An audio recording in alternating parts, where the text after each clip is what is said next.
The run home with Joel and Fletch, or today you got Scope and the coal miner on this beautiful Monday afternoon, which was going to be day 4 of the second test. Let's jump into a recap of said test, brought to you by Tucson Hybrid by Hyundai. Stylish and powerful. It's now 1-1 against India. Here's how the Aussies drew level in Adelaide. The hour of Australia's fight back is at hand. The Adelaide test with consequence dripping from it. Stark opens up onto the pads. Chasewell trying to turn, he's been given out. Stark has struck first ball. Chasewell LBW. The fight back is on. Couple of slips, couple of gullies. Bowls here. Edging, gets the second slip. Stark gets Coley. Stark bowling hit already. Delivers here. Ready. Swings high. Out towards the 2 minute long off and long on. A man is under it. And it will be taken by Travis Head. Partnership is worth 67. Jasprit Bumrah is bowling to Nathan McSweeney, who's nicking it through to punt. And the South Australian captain has gone. Bumrah strikes early on day 2. He bowls head, bang, straight down the ground on the off drive. 6. A lusty blow. Rana is in and bowls to him. Labuschagne drives through the offside. He's clawing his way back to form, Marnus. And he's got 50 aside his name. Slipping a gully behind the wicket. Ready to him here. He cuts the gully. He's caught a gully. That's the chance they needed. Reddy gets Labuschagne, caught in the gully for 64. All eyes on Travis Head on 99. Ashwin to him here. Delivers and Head defends into the offside. Quick single to mid-wicket, and he's through. Well played. And what a celebration here at his home ground. He's the pride of South Australia. He's the king of Adelaide. The stroke play, magnificent. Does he go again? He's bowled. Full and straight and yorked. And Siraj gives it big as he passes Travis Head. He's receiving the boos around the crowd of Adelaide Oval. Boland's on strike, Siraj to him. Boland's bowls. Stumps line up into the innings. 2 slips, 2 gullies.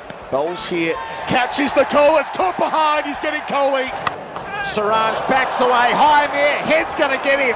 Standing underneath. Takes the catch. Karma. There's karma right there. And Travis Head gives it a big fist pump. Siraj bowls. Khawaja pulls for the winning runs. A compelling and powerful performance as Australia puts a whole lot of things right and levels the series at 1-1. The margin of victory is 10 wickets.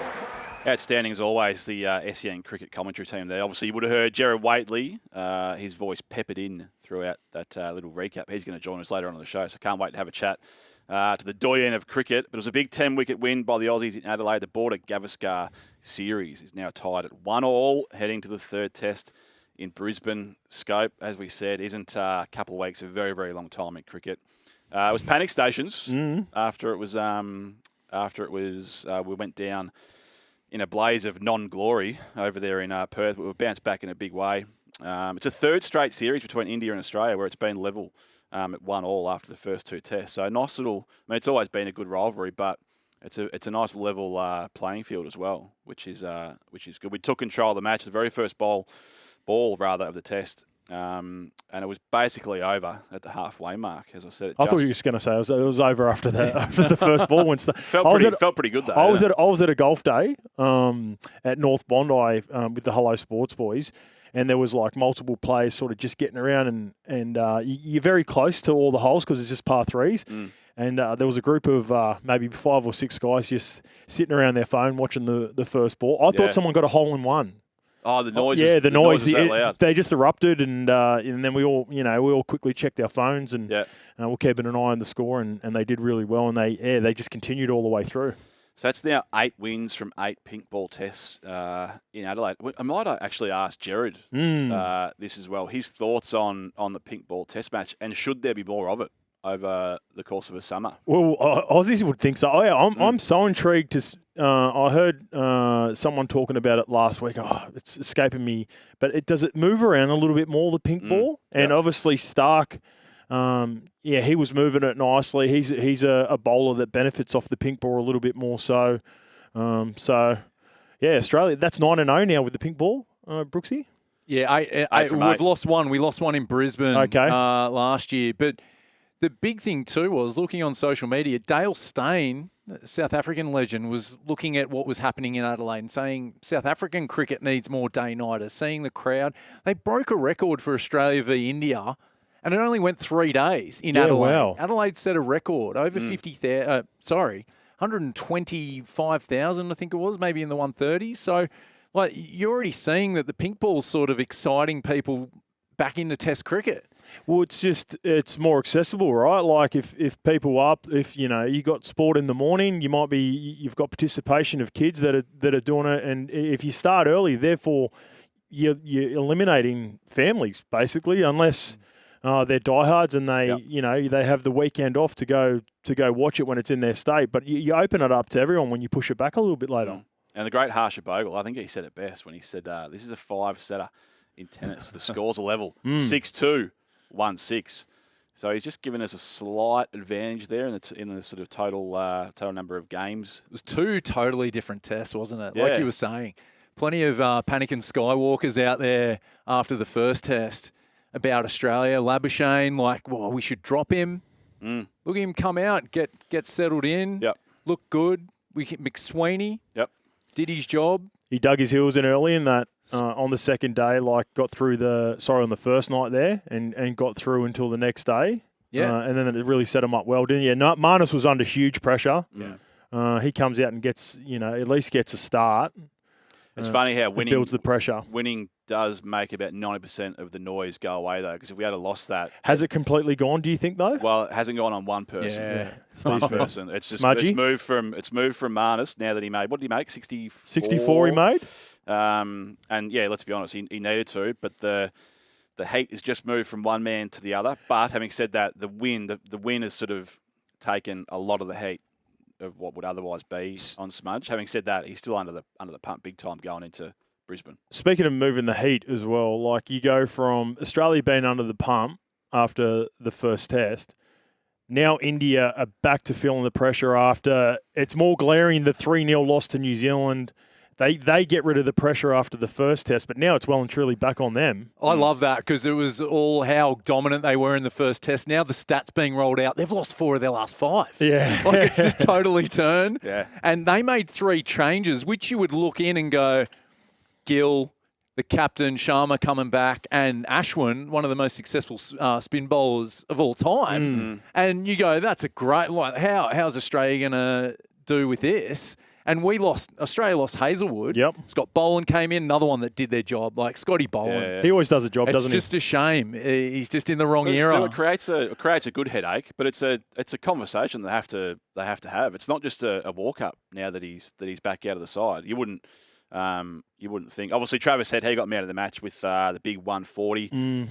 He put is the helmet on the handle of the bat. Is that his celebration, or has someone done that before? I don't know. To me, it's his. Feels like He's now that taken it's- it. He's taken flaming his run. note it. Like, Yeah. definitely. And he did the baby, rocking of the baby, If which you- he did for his. Just going for his back, I first want child. to put the Indians under the pump a little bit more. I thought we moved off it a little bit too quickly there. Okay.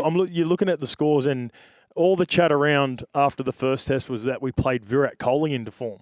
So we're talking about Smudge being under pressure. Virat Kohli was under pressure going into that test. He has a big score, but then he tosses up 7 in the first innings and 11 in the second. So he's another guy that now he's back under the pump again too. Yeah. Well, it's funny. You did say it was 2 completely different test matches. If you go back to the first innings, when we in Perth, we bowled them out for 148 or 150 or something. We were so on top early. Where in this one in Adelaide, we had the foot on the throat from the first ball. Got a couple of texts there in front of you, mate. Do you wanna go Yeah, through so those? the first one comes from the Barn Owl. The test summer has been a disaster for work from home and offers bludgers this year. We've had about 2.5 hours of total action during working hours, which means we've had to resort to watching most cricket on our own time and not that of our employers.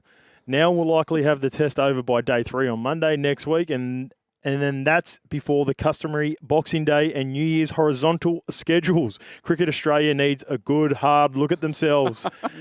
The next one comes from Tomo. Love that, Barnell. Boys, great to see Test cricket watchable again. For a while, it was like watching paint dry, but the spicy second Test was like watching paint boil. looks like it'll be a hot, humid, hostile Gabba Test match, and that's from Tomo. Yeah, Tomo, I love it. Well, he's going with the Travis Head, Mohammad Siraj. Can paint boil? I don't know if it can, but anyway, we're going there. It did. It certainly did. It certainly did on the Adelaide Oval, and it might just boil over once again at the Gabba. So let's talk some A grades. We're going to settle it once and for all right here, right now. Brought to you by Blundstone. The tougher you need hardworking boots, the tougher Blundstone builds them. Blundstone, building the future. So let's go there. I'm going to kick us off because I'm not putting him in A grade territory for that little send off. Now, to be fair, it's pretty close to A grade territory, but the fact that the Test match was in very much a bit of a lull. If you weren't, I mean, as an Australian, it was good to see Travis Head making plenty of runs, but there wasn't much happening, and it certainly threw a bit of spice on the fire and got that paint. I enjoyed it. Are you team A grade or team? Should we wait until the poll? Should I have my say after the poll? Go pre-poll. Go pre-poll. I love it. I love it that I'm all for it. You think back to the glory days of cricket where they were, getting into each other. This is before all mics come in, and now they've got to be a little bit more PC with what they say because they've got to be careful. But if you can show, especially I love it when they do it under the pump. I'm not a fan of, ripping in and getting into someone when you're dominating them. But they're under the pump, they're losing, and he had a crack. I liked it. I reckon massive A grade. He threw remember the beer snake? Tell us what you really think. Remember the beer snake going through for Marnus, and he pegs a ball at Marnus. Marnus like, mate, there's a 43 cup beer snake behind me. I can't. And then he drops Head on about 70. Yep. Mate, you can't send someone off when you've dropped them. And they got another 70 runs. You've got to just be like, good innings, man. I should have got you at 70. Yeah, right. I agree. A grade on the Marnus situation. A grader on that. Non-A grade on this. Yeah. What's the poll? Did we have the audio first? Are we going to go to the audio? No? All right, let's get straight into it. So we got a poll on Joel Fletch. SEN, only 19% A grade. Oh, what? Yeah, well, give him what's the other option? The other option is 81% massive A grader. There we go.